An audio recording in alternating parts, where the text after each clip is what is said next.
শাৰদীয় উৎসৱৰ ব্যস্ততা আৰম্ভ।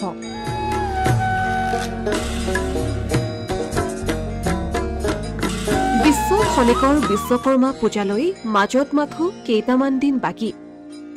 চমু চাপিছে সময়, বাঢ়িছে ব্যস্ততা।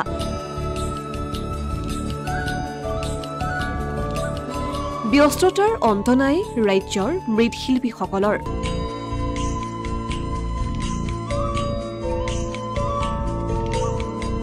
গণেশ পূজাৰ পাছতেই আৰম্ভ হয় শাৰদীয় উৎসৱ।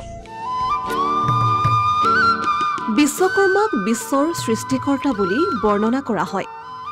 হিন্দু ধৰ্মত বিশ্বকৰ্মাক বিশ্বৰ নিৰ্মাতা আৰু দেৱতাসকলৰ খনিকৰ বুলি বিশ্বাস কৰা হয়।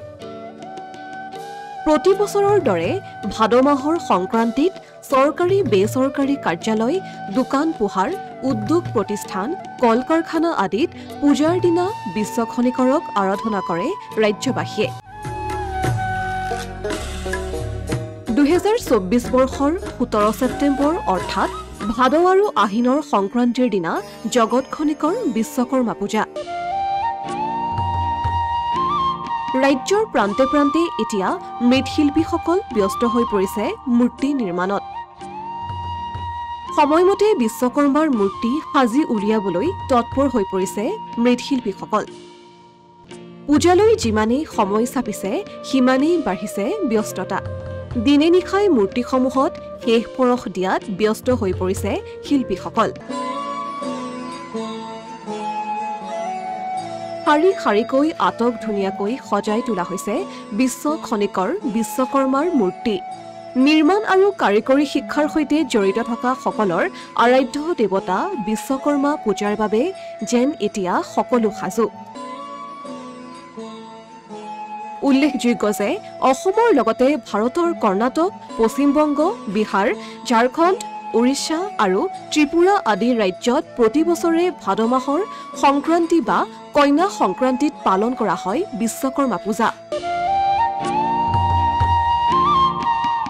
ইফালে শাৰদীয় পূজাৰ মৃন্ময় মূৰ্তি বনোৱাত ইতিমধ্যে ব্যস্ততা আৰম্ভ হৈছে কাজিৰঙাৰ মৃন্ময় শিল্পীসকলৰ। গতিকে শাৰদীয় প্ৰথম ভাগ পূজাৰ বাবে বিশ্বকৰ্মাৰ মৃন্ময় মূৰ্তিক শেষ ৰূপ দিয়াত ব্যস্ত হৈ পৰিছে কাজিৰঙাৰ শিল্পীসকলে। সুনিপুণ হাতেৰে সুন্দৰ ৰূপ দি ভক্তৰ হাতত তুলি দিবলৈ দিনে নিশাই ব্যস্ত হৈ পৰিছে কাজিৰঙাৰ হাতীখুলিৰ শিল্পীসকল।